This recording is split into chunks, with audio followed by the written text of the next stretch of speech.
Welcome to the Prayagraj institute. आज हम लोग महत्वपूर्ण वीडियो की श्रृंखला में हिंदी सब्जेक्ट से संबंधित कुछ महत्वपूर्ण और अति महत्वपूर्ण प्रश्नों को लेकर आपके सामने आए हैं। यहाँ पे पहला प्रश्न उपसर्ग से संबंधित है।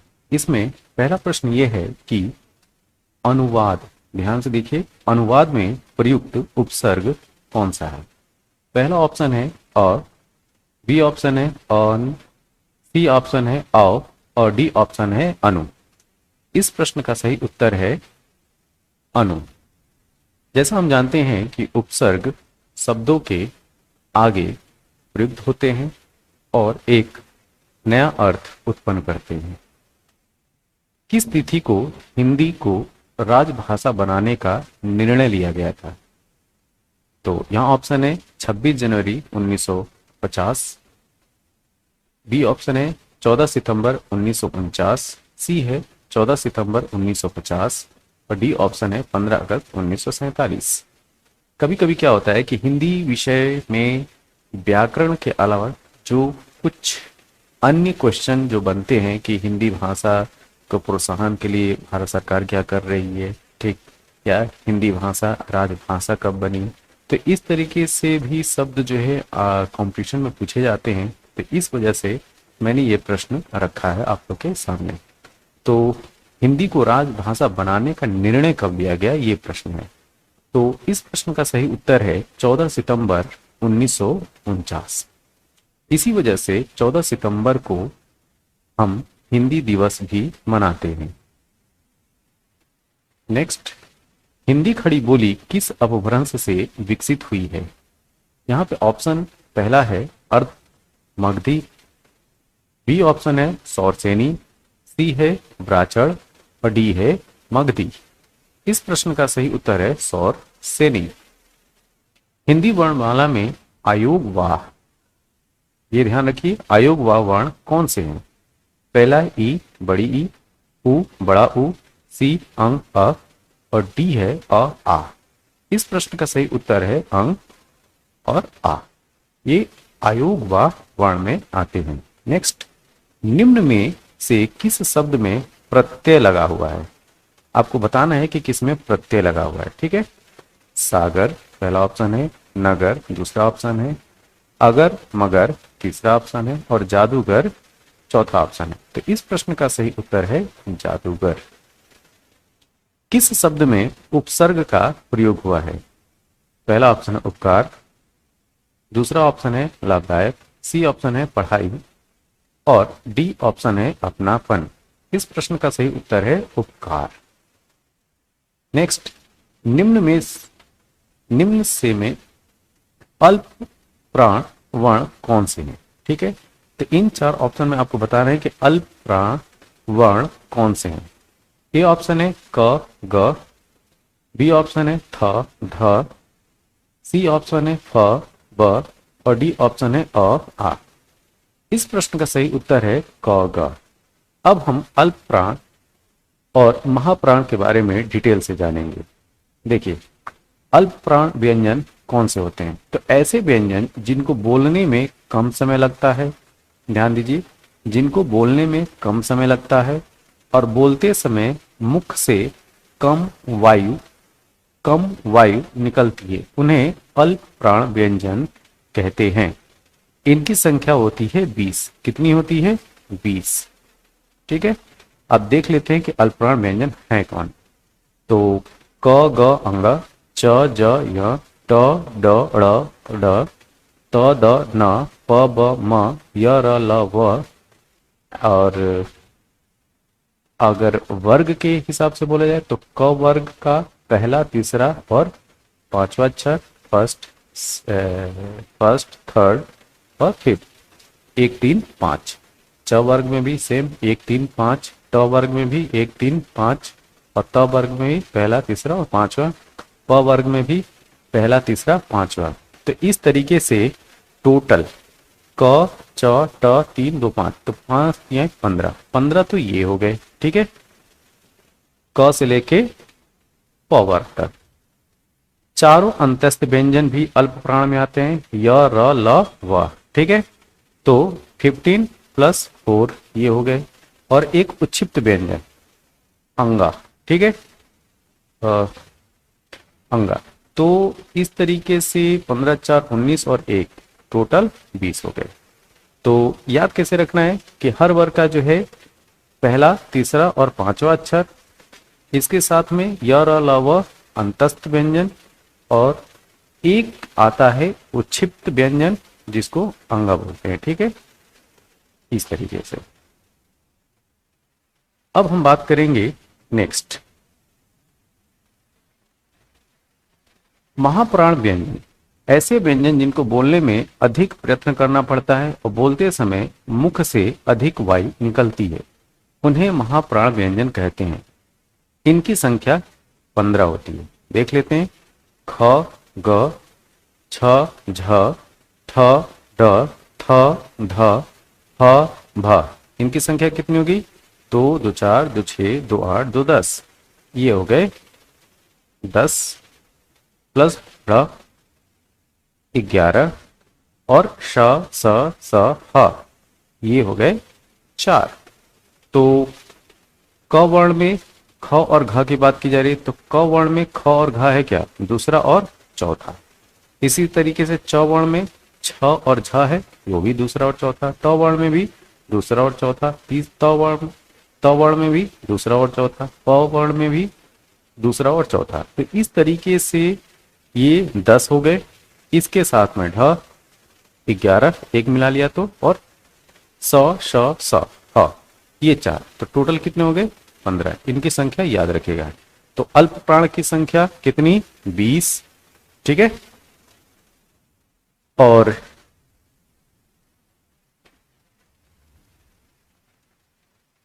और महाप्राण की संख्या 15। नेक्स्ट आते हैं, ब्रह्मास्त्र का सही संधि विच्छेद क्या है? ये मूवी भी आई थी, हो सके पेपर सेटर के दिमाग में यह आ जाए कि ब्रह्मास्त्र का जो है संधि विच्छेद ही पूछे हैं। तो इसका संधि विच्छेद होगा ब्रह्म प्लस अस्त्र। क्या? ब्रह्म प्लस अस्त्र। हिंदी में कृत प्रत्ययों की संख्या कितनी होती है? ये प्रश्न है। तो हिंदी में कृत प्रत्ययों की संख्या होती है 42। नेक्स्ट, कृदंत प्रत्यय किन शब्दों के साथ जुड़ते हैं? संज्ञा के साथ, कि सर्वनाम के साथ, कि विशेषण के साथ, कि क्रिया के साथ? इसका उत्तर है क्रिया के साथ। नेक्स्ट, बेइंसाफी में प्रयुक्त उपसर्ग क्या है? पहला है बे, बी है इन, सी है बेई और डी है बेइन। तो इसका सही उत्तर है बे। नेक्स्ट, निम्न में से उपसर्ग रहित शब्द कौन से हैं? इसमें यह बताना है कि किसमें उपसर्ग लगा ही नहीं है। पहला ऑप्शन है सुयोग, बी है विदेश, सी है अत्यधिक और डी है सुरेश। इस प्रश्न का सही उत्तर है डी, सुरेश। आते हैं नेक्स्ट, चिरायु शब्द में प्रयुक्त उपसर्ग है। इसमें ऑप्शन है ची, बी है चीर, सी है यू और डी है आई। इसका सही उत्तर है चीर। पुरोहित में उपसर्ग बताना है। तो पुरोहित में उपसर्ग में जो ऑप्शन दिए गए हैं, पुरस पहला, बी पुरा, सी पुरा और डी है पुर। इस प्रश्न का सही उत्तर है पूरा। समास का शाब्दिक अर्थ होता है। यहां पे समास का शाब्दिक अर्थ बताना है। तो समास का शाब्दिक अर्थ होता है संक्षेप। ध्यान रखिएगा, संक्षेप। जिस समास में उत्तर पद प्रधान होने के साथ ही पूर्व तथा उत्तर पद में विशेषण विशेष का संबंध भी होता है, कौन सा समास कहते हैं? पहला ऑप्शन है बहुब्रीहि, दूसरा ऑप्शन है कर्मधारय, तीसरा है तत्पुरुष और डी ऑप्शन है द्वंद्व समास। तो इस प्रश्न का सही उत्तर है कर्मधारय। नेक्स्ट, हिंदी दिवस किस दिन को मनाया जाता है? तो हिंदी दिवस जो है 14 सितंबर को मनाया जाता है। संविधान का अनुच्छेद 351 में किस विषय का वर्णन है? पहला ऑप्शन है उच्चतम न्यायालय की भाषा, पत्राचार की भाषा, हिंदी के विकास के लिए निर्देश और संघ की राजभाषा। तो 351 में बात यह की गई है कि हिंदी के विकास के लिए निर्देश दिए गए हैं। तो इसका उत्तर है सी। नेक्स्ट, जिस समास के दोनों पद अप्रधान, ध्यान दीजिए, दोनों पद अप्रधान होते हैं, वहां पे कौन सा समास होता है? तो इसका उत्तर है बहुव्रीहि। जितेंद्रीय में कौन सा समास है? पहला ऑप्शन है द्वंद्व, बी ऑप्शन है बहुव्रीहि, सी ऑप्शन है तत्पुरुष और डी ऑप्शन है कर्मधारय। इसका सही उत्तर है बहुव्रीहि। नेक्स्ट, देशांतर में कौन सा समास है? पहला ऑप्शन है बहुव्रीहि, दूसरा है द्विगु, तीसरा है तत्पुरुष और लास्ट है कर्मधारय। तो इसका उत्तर है कर्मधारय समास। निशाचर में कौन सा समास है? अव्ययी भाव पहला है ऑप्शन, बी है कर्मधारय, सी है बहुव्रीहि और डी ऑप्शन है इनमें से कोई नहीं। इसका सही उत्तर है बहुव्रीहि। नेक्स्ट, चौराहा में कौन सा समास है? चौराहा में कौन सा समास है ये पूछा जा रहा है। पहला ऑप्शन है बहुव्रीहि, बी ऑप्शन है तत्पुरुष, सी है अव्ययी भाव और डी है द्विगु समास। तो चौराहा में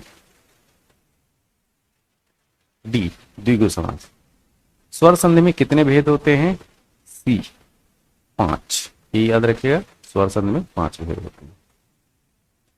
व्यर्थ शब्द किन वर्णों की संधि हुई है? व्यर्थ शब्द में किन वर्णों की संधि हुई है? तो पहला ऑप्शन है ई प्लस अ, बी ऑप्शन है ई प्लस उ, सी ऑप्शन है ई प्लस ए और डी ऑप्शन है बड़ी ई प्लस अ। इसका सही उत्तर है ई प्लस अ। उद्धरण का सही संधि विच्छेद है उत प्लस हरण।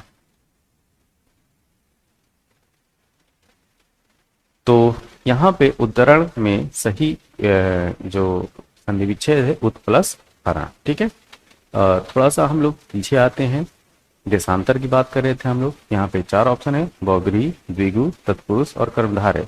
इसका सही उत्तर है तत्पुरुष, ना कि कर्मधारय। तो इसको थोड़ा सुधार लीजिएगा।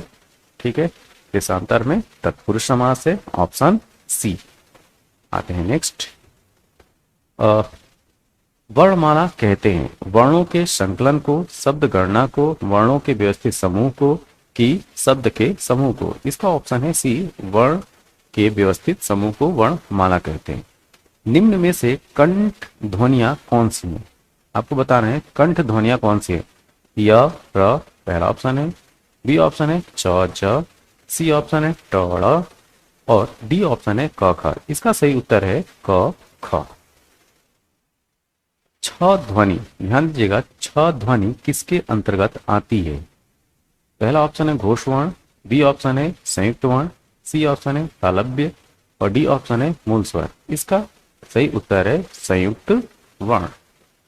हिंदी शब्दकोश के छ का क्रम, ध्यान दीजिएगा, हिंदी शब्दकोश के छ का क्रम किस वर्ण के बाद आता है? ये प्रश्न जो है अक्सर पूछा जाता है। ठीक है, यहाँ है पहला ऑप्शन छ, बी ऑप्शन है त्र, सी ऑप्शन है ज्ञ और डी ऑप्शन है क। तो छ का क्रम किस वर्ण के बाद आता है? याद रखिएगा क। सुनने में अटपटा लग रहा होगा लेकिन याद रखिएगा क के बाद छ आता है, ऑप्शन है डी।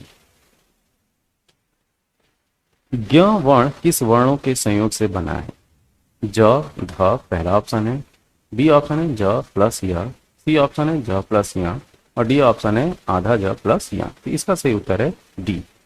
शुद्ध वर्तनी का चयन करना है। अन्वेषण पहला ऑप्शन इस तरह से, अन्वेषण, अन्वेषण, तो इसमें याद रखिएगा अन्वेषण ऐसे लिखते हैं सी। नेक्स्ट, शुद्ध वर्तनी का चयन करना, जाह्नवी, जाह्नवी, जाह्नवी और जाह्नवी। इसका सही उत्तर है बी, जाह्नवी। शुद्ध वर्तनी का चयन कीजिए।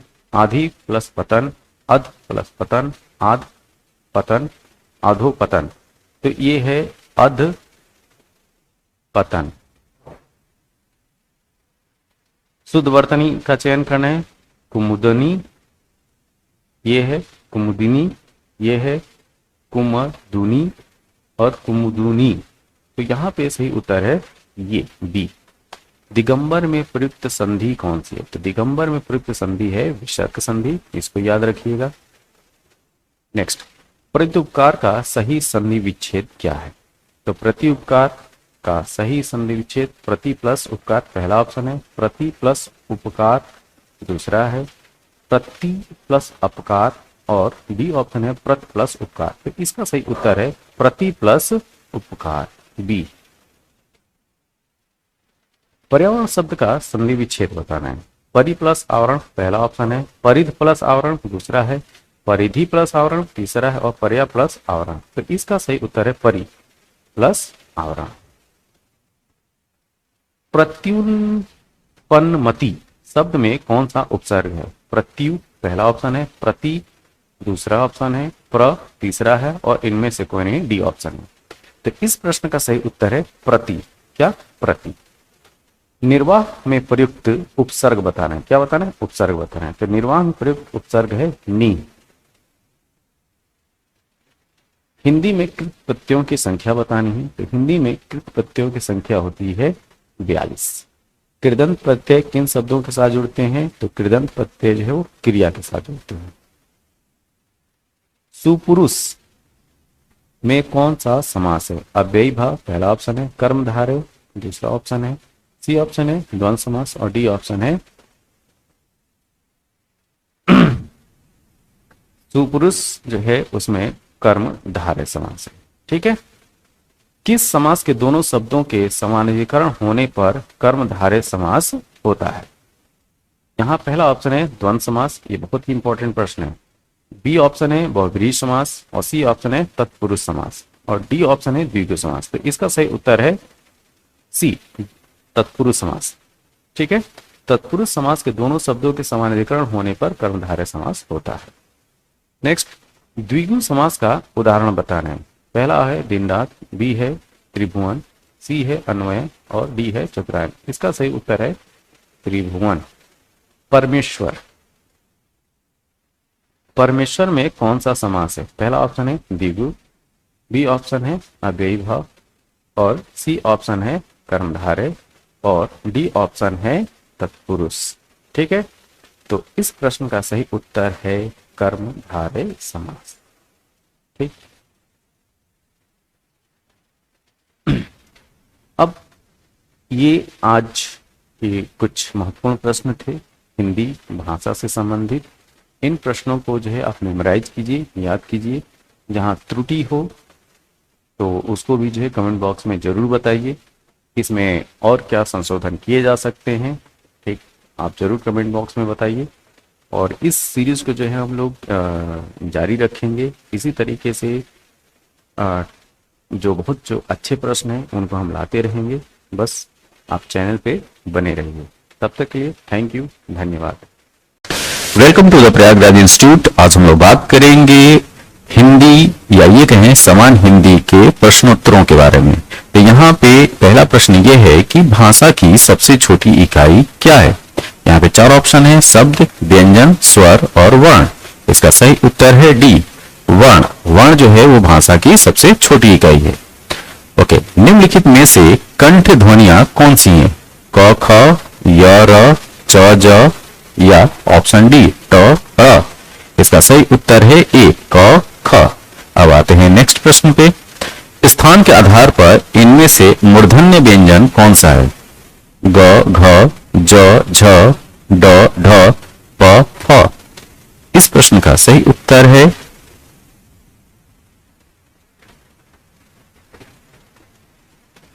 ड, ढ। नेक्स्ट, निम्न में से नासिक व्यंजन कौन सा है? श, य, ग, ज। इस प्रश्न का सही उत्तर है य, बी। नेक्स्ट, हिंदी वर्णमाला में ध्यान दीजिए, प्रश्न यह है कि हिंदी वर्णमाला में आयुग व वर्ण कौन से हैं? ठीक है, अ, आ, ई, उ, अंग, अ। इसका सही उत्तर है डी, अंग, अ। अब आते हैं नेक्स्ट प्रश्न पे। नेक्स्ट प्रश्न यह है कि श, स, स, ह कौन से व्यंजन कहलाते हैं? प्रकंपी, स्पर्शी, संघर्षी और स्पर्श संघर्षी। इसका सही उत्तर है सी, संघर्षी व्यंजन। नेक्स्ट क्वेश्चन यह है कि क, ग, ज, फ ध्वनियां किसकी हैं? संस्कृत की, अरबी फारसी, अंग्रेजी की या डी ऑप्शन दक्षिण भाषाओं की। इसका सही उत्तर है बी, अरबी फारसी की।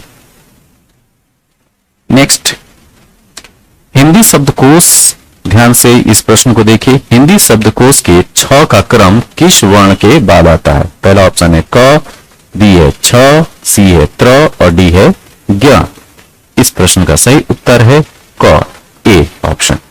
नेक्स्ट क्वेश्चन, जिन शब्दों के अंत में अ आता है उन्हें क्या कहते हैं? अनुस्वार, अयोगवा, अंतस्थ और डी ऑप्शन है अकारात।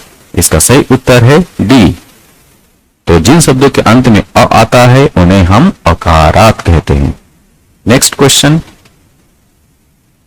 ये है क्वेश्चन ये कि छ वर्ण किसके योग से बना है? क प्लस स, क प्लस च, क प्लस छ और क प्लस श। इसका सही उत्तर है ए, क प्लस स।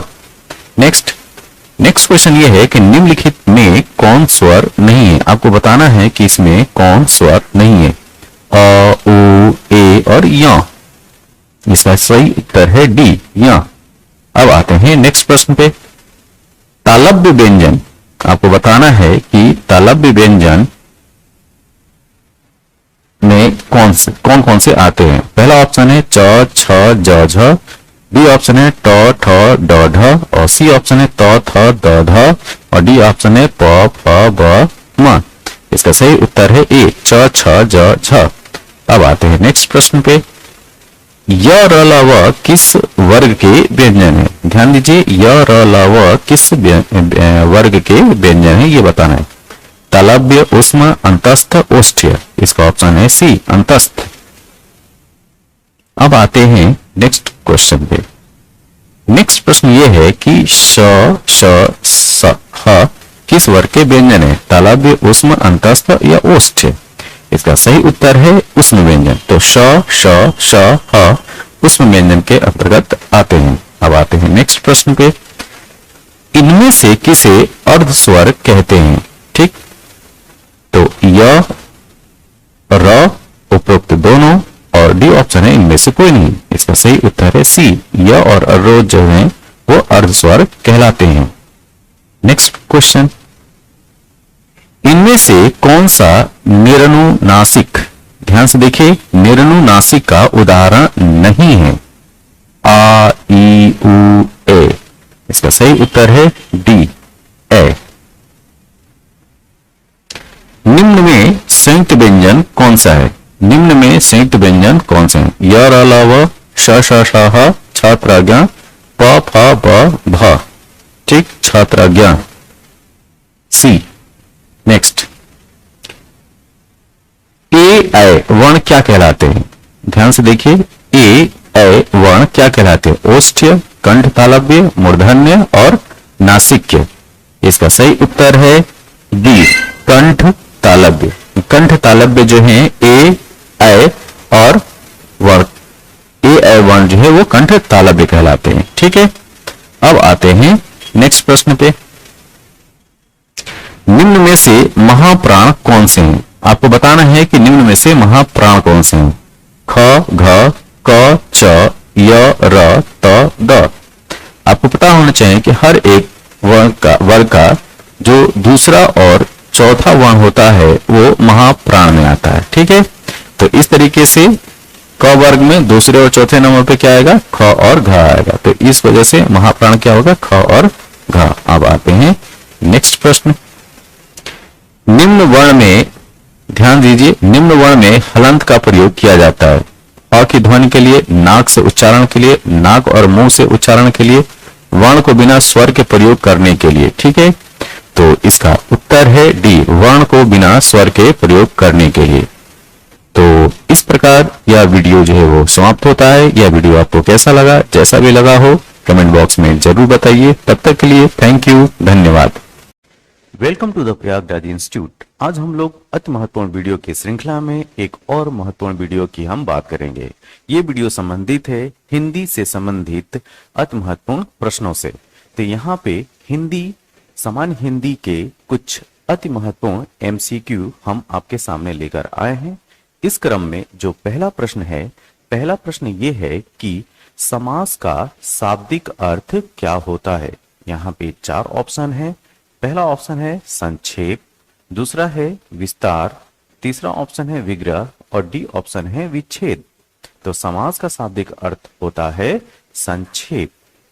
इनमें से कौन सा अव्ययी भाव पद है? यहां पे आपको बताना है कि इनमें से कौन अव्ययी भाव पद है। यहां पहला ऑप्शन है गृहागत, बी है आचार कुशल, सी है प्रतिदिन और डी ऑप्शन है कुमारी। इस प्रश्न का सही जवाब है प्रतिदिन। प्रतिदिन जो है वो अव्ययी भाव पद है। नेक्स्ट, निम्न में कौन सा कर्मधारय समास है? ठीक है, चक्रपाणी, बी ऑप्शन है चतुर्युगम, सी ऑप्शन है श्वेतांबर और डी ऑप्शन है माता पिता। इस प्रश्न का सही उत्तर है श्वेतांबर। तो श्वेतांबर में कर्मधारय समास है। गजानन में कौन सा समास है? ध्यान दीजिए, गजानन, गजानन में कौन सा समास है? पहला ऑप्शन है द्वंद्व समास, बी है बहुव्रीहि समास, सी है तत्पुरुष समास और डी है कर्मधारय समास। तो ध्यान रखिएगा, गजानन में जो है वो बहुव्रीहि समास है। क्या? बहुव्रीहि समास। नेक्स्ट, देवासुर में कौन सा समास है? अब आपको बताना है कि देवासुर में कौन सा समास है। तो पहला ऑप्शन है बहुव्रीहि, बी ऑप्शन है कर्मधारय और सी है तत्पुरुष और डी है द्वंद्व समास। तो देवासुर में है द्वंद्व समास। वन गमन, वन गमन में कौन सा समास है? ध्यान दीजिए, वन गमन में समास पूछा जा रहा है। तो पहला है बहुव्रीहि, बी है द्विगु, सी है तत्पुरुष और डी है कर्मधारय। तो वन गमन में जो समास है वह है तत्पुरुष समास। नेक्स्ट, पंचतंत्र में आपको समास बताना है। ठीक है, तो पहला ऑप्शन है कर्मधारय, बी है बहुव्रीहि, सी है द्विगु समास और डी है द्वंद्व समास। तो पंचतंत्र में जो समास है वो है द्विगु समास। देशभक्ति में कौन सा समास है? देशभक्ति में, तो देशभक्ति में पहला ऑप्शन है द्विगु, बी ऑप्शन है तत्पुरुष, सी ऑप्शन है द्वंद्व और डी ऑप्शन है बहुव्रीहि। तो इसका सही उत्तर है बी, तत्पुरुष समास। तो देशभक्ति में आपको तत्पुरुष समास देखने को मिलेगा। नेक्स्ट, कौन सा बहुव्रीहि समास का उदाहरण है? यहां पे आपको बहुव्रीहि समास का एग्जाम्पल बताना है। तो ए ऑप्शन है निशिदिन, बी ऑप्शन है त्रिभुवन, सी है नीलकंठ और डी है पुरुष सिंह। तो इसका सही उत्तर है सी, नीलकंठ। नीलकंठ में आपको बहुव्रीहि समास देखने को मिलेगा। ओके, त्रिलोचन में कौन सा समास है? पहला है ए अव्ययी भाव, बी है कर्मधारय, सी है बहुव्रीहि और डी है इनमें से कोई नहीं।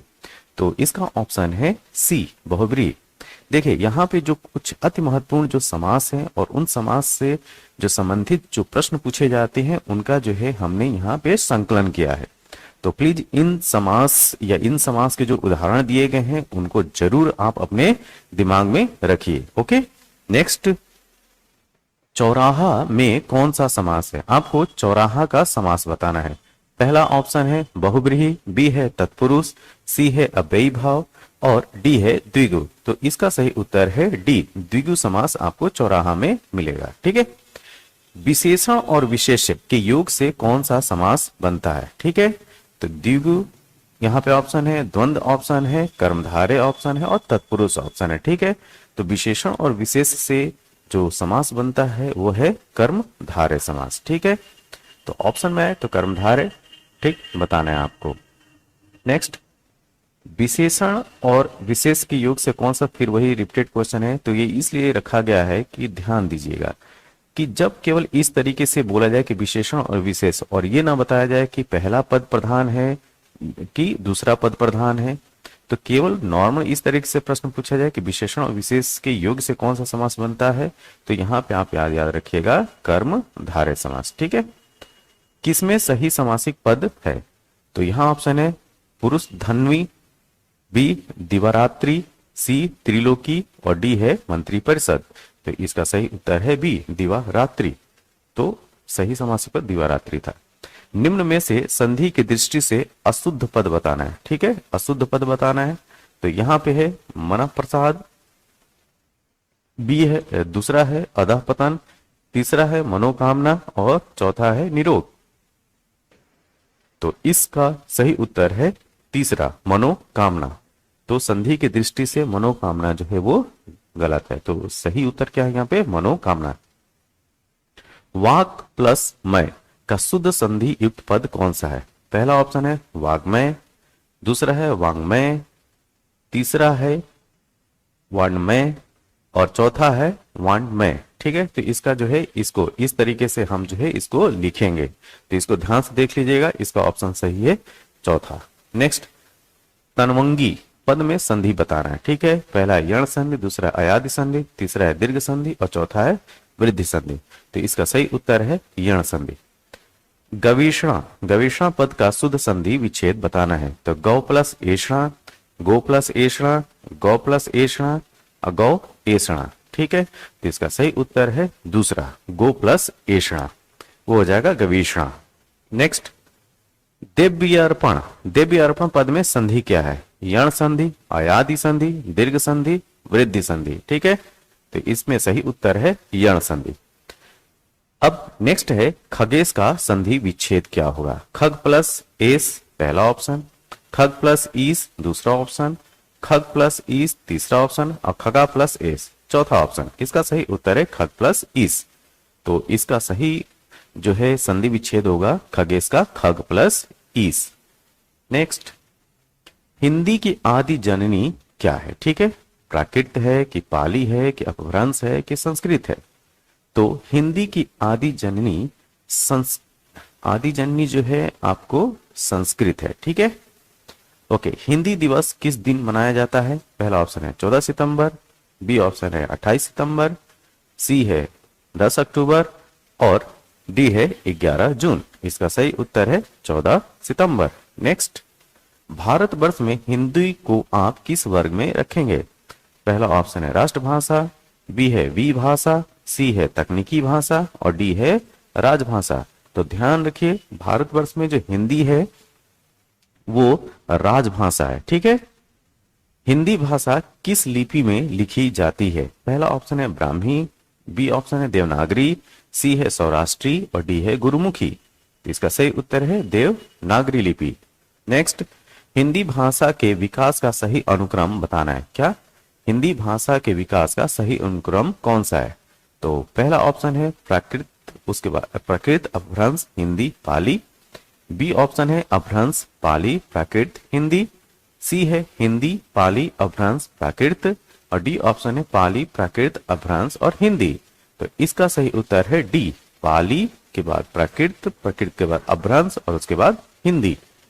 ये सही क्रम है, इसको जरूर याद रखिए, ये इंपॉर्टेंट क्वेश्चन है। ठीक है, हिंदी वर्णमाला में आयोग वाह, ध्यान दीजिए, हिंदी वर्णमाला में आपको आयोग वाह वर्ण कौन से हैं ये बताना है। तो पहला ऑप्शन है ई और बड़ी ई, दूसरा ऑप्शन है उ, सी है अंग अ और डी है अ आ। तो इसका सही उत्तर है अंग अ। वर्णमाला कहते हैं, तो आपको बताना है कि वर्णमाला किसको कहते हैं। पहला ऑप्शन है वर्णों के संकलन को, बी ऑप्शन है शब्द गणना को, सी ऑप्शन है वर्णों के व्यवस्थित समूह को और डी ऑप्शन है शब्द के समूह को। तो वर्णमाला है सी ऑप्शन, वर्णों के व्यवस्थित समूह को हम लोग वर्णमाला कहते हैं। अच्छा, निम्न में से अल्प प्राण वर्ण कौन से हैं? ठीक है, तो पहला ऑप्शन है क ग, बी है थ ध, सी है फ भ और डी है अ आ। तो देखिए, अल्प प्राण जो होते हैं वो होते हैं क वर्ग, च वर्ग, प वर्ग, ट वर्ग, इन सबके जो है पहला, तीसरा और पांचवा वर्ण होता है। ठीक है, तो इस प्रकार उत्तर क्या होगा? ए, क और ग। कौन सा अमानक वर्ण है? ठीक है, पहला ऑप्शन है घ, बी है म, सी है ध और डी है ख। तो अमानक वर्ण है म। ठीक है, बी ऑप्शन। स्वागत में प्रयुक्त संधि बताना है, मतलब कि स्वागत में कौन सी संधि प्रयोग हुई है। पहला ऑप्शन है दीर्घ संधि, बी ऑप्शन है व्यंजन संधि, सी है यण संधि और डी है वृद्धि संधि। तो इसका सही उत्तर है यण संधि। नेक्स्ट, निम्न शब्दों में से किस में स्वर संधि है? ठीक है, स्वर संधि बताना है। पहला है रजनीश, बी है तपोगुण, सी है सदाचार और डी है अतएव। तो इसका सही उत्तर है रजनीश, रजनीश में स्वर संधि है। अभिषेक का सही संधि विच्छेद बताना है। पहला ऑप्शन है अभि प्लस सेक, बी है अभि प्लस सेक, सी है अभि प्लस सेक और डी है अभि प्लस शेक। तो इसका सही उत्तर है ए, अभी प्लस सेक, वो हो जाएगा अभिषेक। ओके, यद्यपि में प्रयुक्त संधि का नाम बताना है। पहला ऑप्शन है अयादि, बी है यण, सी है दीर्घ, डी है गुण संधि। तो यद्यपि में प्रयुक्त जो संधि है वो है यण संधि। ठीक है, पवित्र का सही संधि विच्छेद बताना है। पौ प्लस इत्र, पौ प्लस इत्र, पू प्लस इत्र, और डी ऑप्शन है पौ प्लस इत्र। इसका सही उत्तर है पू प्लस इत्र, पवित्र। काव्योर्मी, ये अक्सर इसका जो है वो संधि विच्छेद पूछा जाता है। ठीक है, काव्योर्मी, तो काव्योर्मी में सही संधि विच्छेद क्या है? काव्य प्लस उर्मी, का प्लस व्योर्मी, कवि प्लस उर्मी, और काव्य प्लस उर्मी। इसका सही उत्तर है काव्य प्लस उर्मी। निर्वाह में प्रयुक्त उपसर्ग बताना है। तो निर्वाह में कौन सा उपसर्ग है? नी, नी, नीरी या नीर। तो निर्वाह में जो प्रयुक्त उपसर्ग है नीर। ठीक है, डी। नेक्स्ट, धुंधला शब्द में प्रयुक्त प्रत्यय बताना है। तो पहला ऑप्शन है धुंध, बी है ला, सी है धुंध, और डी है इनमें से कोई नहीं। तो इसका सही उत्तर है ला। धुंधला में जो प्रयुक्त प्रत्यय है वो ला है। किस शब्द में उपसर्ग नहीं है? पहला है प्रभाव, बी है पराजय, सी है ओढ़ना, और डी है अपवाद। तो ओढ़ना में कोई भी उपसर्ग नहीं है। ठीक है, नेक्स्ट, स्पृश्य शब्द को विलोमार्थक बनाने के लिए किस उपसर्ग का प्रयोग होगा? ठीक है, तो पहला है अनु, बी है अ, सी है कु, और डी है नी। तो इसका सही उत्तर है बी, अ। ओके, एक और ये प्रश्न है, जिस समास के दोनों पद अप्रधान, ध्यान दीजिएगा, दोनों पद अप्रधान होते हैं वहां पर कौन सा समास होता है? पहला ऑप्शन है तत्पुरुष, बी है बहुब्रीहि, सी है द्वंद्व, और डी है द्विगु। तो इसका सही उत्तर है बहुब्रीहि समास। ठीक है, नेक्स्ट, निम्न में कौन यौगिक शब्द है? यौगिक शब्द बताना है। ठीक है, पहला ऑप्शन है पुस्तक, बी है विद्यालय, सी है योगी, और डी है लेखक। इसका सही उत्तर है बी, विद्यालय। विद्यालय एक यौगिक शब्द है, विद्या प्लस आलय। प्रयोग की नजर में सूक्ष्म अंतर व्यक्त करने वाले शब्द क्या कहलाते हैं? ध्यान से देखिए, प्रयोग की नजर में सूक्ष्म अंतर व्यक्त करने वाले शब्द क्या कहलाते हैं? पहला ऑप्शन है समानार्थक, बी है विपरीतार्थक, सी है प्रयोगात्मक, और डी है अनेकार्थक। तो ये है समानार्थक। विभावरी किस प्रकार का शब्द है? तद्भव शब्द है कि संकर शब्द है कि तत्सम शब्द है कि देशज शब्द है? तो विभावरी जो है एक तत्सम शब्द है। योग रूढ़ शब्द कौन सा है? घुड़सवार, नाक, पीला, लंबोदर। इसका सही उत्तर है लंबोदर। लंबोदर एक योग रूढ़ शब्द है। नेक्स्ट, नीचे दिए गए विकल्पों में तद्भव शब्द का चयन करना है। पहला ऑप्शन है मुंह, बी है प्रलाप, सी है मर्म, और डी है बैंक। इसका सही उत्तर है मुंह। जिस शब्द के कई सार्थक खंड हो सके उन्हें क्या कहते हैं? ध्यान से देखिए, जिस शब्द के कई सार्थक खंड हो सके उन्हें क्या बोलते हैं? पहला ऑप्शन है यौगिक, बी है मिश्रित, सी है रूढ़, और डी है योग रूढ़। इसका सही उत्तर है यौगिक। नेक्स्ट, कौन सा शब्द देशज नहीं है? पुष्कर, डिबरी, ढोर, पगड़ी। तो पुष्कर जो है वो देशज शब्द नहीं है। जिन शब्दों की उत्पत्ति का पता नहीं चलता उन्हें क्या कहा जाता है? तो पहला ऑप्शन है तद्भव, बी है संकर, सी है तत्सम, और डी है देशज। तो इसका सही उत्तर है डी। ठीक है, देशज। नेक्स्ट, चाय। चाय किस भाषा का शब्द है? आपसे यहां पूछा जा रहा है कि चाय किस भाषा का शब्द है। पहला ऑप्शन है जापानी, बी है फ्रेंच, सी है चीनी, और डी है अंग्रेजी। इसका सही उत्तर है चीनी। स्टेशन किस भाषा का शब्द है? अंग्रेजी, बी है डच, सी है चीनी, और डी है फ्रेंच। इसका सही उत्तर है स्टेशन जो है वो अंग्रेजी का शब्द है।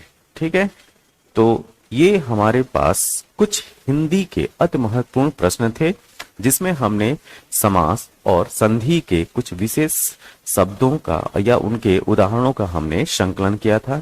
ठीक है, तो ये वीडियो आपको कैसा लगा? जैसा भी लगा आप अपने कमेंट बॉक्स में जरूर अपने विचार व्यक्त करें। तब तक के लिए धन्यवाद। Thank you.